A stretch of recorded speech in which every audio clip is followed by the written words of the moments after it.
வணக்கம். இன்னைக்கு Sunday special என்னன்னு பார்த்தா இன்னைக்கு மட்டன் காரக்குழம்பு.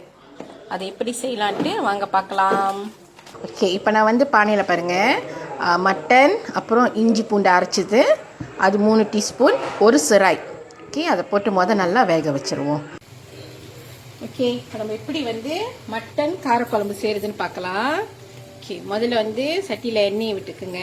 எண்ணெய் நல்லா காஞ்ச பிறகு ஒரு பட்டை 2 பூ போட்டுக்குங்க. ஓகே,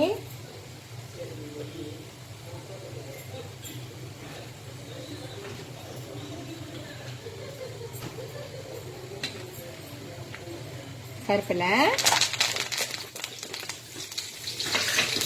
வெட்டி வச்ச பெரிய வெங்காயம் 3, தக்காளி பழம், கேரட் எல்லாத்தையும் போட்டுக்கோங்க.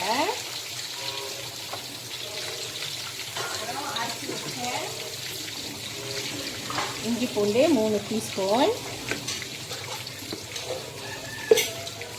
இதெல்லாம் நல்லா வந்து நீங்கள் கிண்டிடுங்க.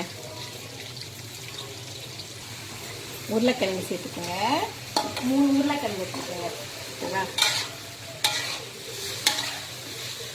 இது கொஞ்ச நேரம் நல்லா வேகட்டும். ஓகே, இப்போ பாருங்கள் நல்லா வந்து கொஞ்சம் பொன்னிறமாக வந்துருக்கு. ஓகே, இதில் வந்து நீங்கள் அண்ணனை கொஞ்சம் தீயை கொஞ்சம் குறைச்சிட்டு மஞ்சள் தூள், அரைச்சி வச்ச சில்லி இது அதை வந்து ஒரு 1.5 ஸ்பூன் போட்டுக்கோங்க. அப்புறம் மிளகாய் தூள் வந்து நார்மலாக நான் வந்து அரைச்ச தூள் தான் பாய்ப்பேன். ஓகே, அது வந்து ஒரு 1.5 ஸ்பூன் போட்டுக்கோங்க. இப்போ இதெல்லாம் நல்லா மிக்ஸ் பண்ணுங்க. தண்ணி எதுவுமே நீங்கள் விடக்கூடாது. எல்லாமே வந்து நீங்கள் ஆயிலில் தான் மிக்ஸ் பண்ண போறீங்க. ஓகேவா,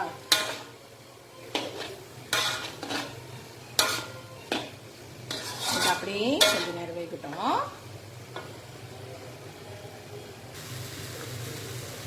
ஓகே, பாருங்க, இப்போ நல்லா இருக்கு. ஓகே, இப்போ 1 கப் தண்ணி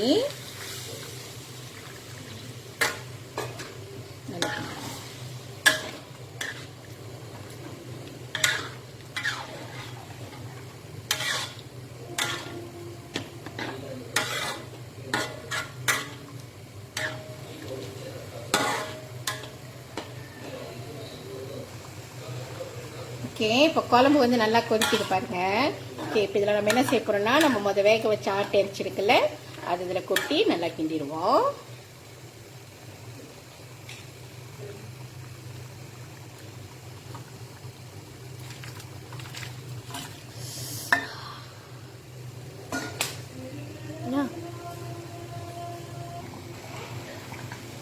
ஓகே, இப்போ இதை நல்லா நம்ம கிண்டி விட்டுருவோம். இது வந்து இந்த கறித்தூளில் மிளகாய் தூள் இதெல்லாம் போட்டோம்ல அதுலேயே நல்லா கொதிச்சு நல்லா வரட்டும். அந்த ஆட்டை அரிசி வந்து நம்ம ரொம்ப நேரம் வேக வைக்க வேண்டாம். ஏன்னா நம்ம வேக வச்சிட்டோம்ல, அதனால கொஞ்சம் நேரத்தில் நம்ம எடுத்துக்கலாம். சிறிதளவு, அதாவது நீங்கள் பார்த்துக்கோங்க, உப்பு உங்களுக்கு எப்படி போடணுமோ போட்டுங்க. சிறிதளவு உப்பு,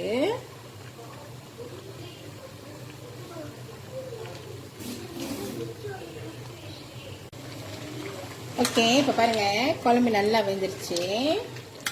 குழம்பு நல்லா இருக்கு பாருங்க பார்க்க.